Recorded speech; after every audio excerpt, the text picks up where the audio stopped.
Жоқ, мәселе онда емес. Жалпы өтінішті келіп тапсыратын кезде атаулы көмекке ешқандай алдын ала пікір айтатын көрінеді Әділхан қызметкерлерің. Саған шығады, саған шықпайды деп. Ал ол шығу шықпау мәселесін. Оны өтінішті тапсырылғаннан кейін ғана барып, зерттеліп анықталатын нәрсе. Ешқандай халықтан тиісті емес құжаттар сұрауға міндетті емес тапсыруға. Тек қана жеке куәлікпен ғана тапсыру керек, және олар келген кезде өтініш хатты қабылдап алыну керек. Алдын ала ешқандай пікір айтуға сендердің құқықтарың жоқ. Егер нанбасаңдар, мен сендерге тек қана заңның нормаларын баяндап тұрмын. Сендердің Әділхан жұмыспен қамту орталығы 100% менен артық білу керек, заңды айтып тұрмын. Қанша халық сандалып жүр, тентіреп жүр. Сендер алимент алмайтын туралы анықтама сұрасыңдар. Әділхан, айтшы, адамның алимент алмайтын туралы анықтаманы қайдан алуға болады? Ондай анықтаманы ешқандай орган бермейді. Біріншіден, ол бір. Екіншіден, сендердің жаңағы заңдарыңа сәйкес атаулы көмек бересіңдер, соған сәйкес ол. Сендер оны сұрауға құқықтарың жоқ. Қанша халық сандалып жүр, алимент маған келеді ол алимент справка қайдан алуға болады, не істеуге? Не деген адамсыңдар, Әділхан? Мемлекеттік қызметкер емессіңдер. Мемлекеттік қызметкер дегеніміз мамандар, сендерге айтайын, халық сендерге айтайын, мемлекеттік қызметкерлер, біз секілді, өзің секілді халық жоқ, тоқтай тұр. Қазір айтып, мен сөзің аузында, Әділхан. Нені? Ол неге көз? Алимент алды ма, алмады ма? Жоқ, жақсы, сен сонда не айтқың келіп тұр? Сонда заңның жаңа мемлекеттік алимент енді кірмейді ма енді? Жоқ, кірсін, кірмесін. Сен оны не істеуің керексің? Менен жақсы білуің керексің. Сен өзің анықтауың керексің. Ал ешқандай мына адам тұрған адамдар ондай құжат әкелмеу керек. Ағайындар, сендер өздерің міндеттеріңді адал орындауға кірсіңдер. Сендер осы мемлекеттік қызметкер болсаңдар да, азамат қызметкер болсаңдар да, сендер мемлекеттік функциясын жүзеге асырып отырған органсыңдар. Сондықтан мына секілді халықтың, біз секілді халықтың былайша айтқанда құқықтарын бұзатын әрекеттерге жол бермеулерің не тиіссіңдер, сендер түсіндіңдер ма?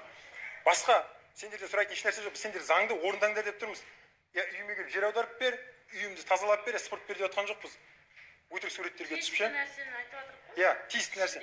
Мына жерде сосын еще Әділхан, сен оны қазір зерттесең деп мен саған еще адамдарды әкеліп бере аламын, ертең әкімге де апарып көрсете аламын. Менде 4 адам тұр, сендер жаңа не сұрағанша скоршевательға дейін әкел деген. Жаңа сенің алдыңда тұрған ана балада скоршеватель сатып әкеліп тұрмыз дейді.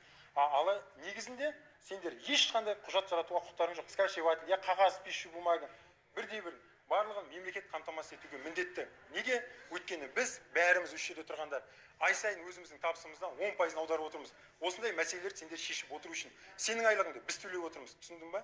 Сондықтан сендер әкімнен бастап барлығы бізге қызмет ету керек, яғни халыққа. Нақты олардың функциясы тұр. Әкім мен халық төлеп жатыр. Қайдан айлықты? Әділхан, сен айлықты қайдан аласың? Содан ақша сен айлықты мемлекеттік, яғни жергілікті бюджеттен аласың. Жергілікті бюджет немен толықтырылады? Мына біз секілді халықтың салығынан толықтырылады. Сондықтан біздің әрқайсымыздың бір тиын болса да сенің еңбек, мына жерде отырған адамдардың еңбек ақысында біздің бір тиын болса да үлесіміз бар, беріп тұрған. Бәріміз жиналып. Сондықтан бұндай нәрсені қойық. Әділхан, енді мамадан ешқайсысы жаңағыдай дело сатылап берді. Саған айын сағат 9-дан бері осы жерде отыр мен. Олай қанша қызметкер отыр? Қанша адамды қалай отыр ғой, сарылып тосып отыр ғой. Жоқ, мына таблолар неге істемейді, Әділхан? Неге істемейді таблолар? Неге істемейді?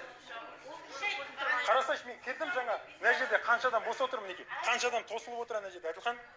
Бұған не дейсің сен? Әділхан? Мемлекет сен мемлекеттік қызметкер ретінде менің өтініштерімді тыңдауың керексің ғой, сен халықтың қайда кетіп баратсың? Тоқтасаң, жоқ сен маған дөрекілік көрсетіп тұрсың ғой, сен айқайлама маған. Әділхан, сондықтан мен сендерге түсіндірейін дегенім, жалпы бізге келіп жатыр адамдар шағымдан скоршеватель алғызады дейді, құжаттар жинатады дейді.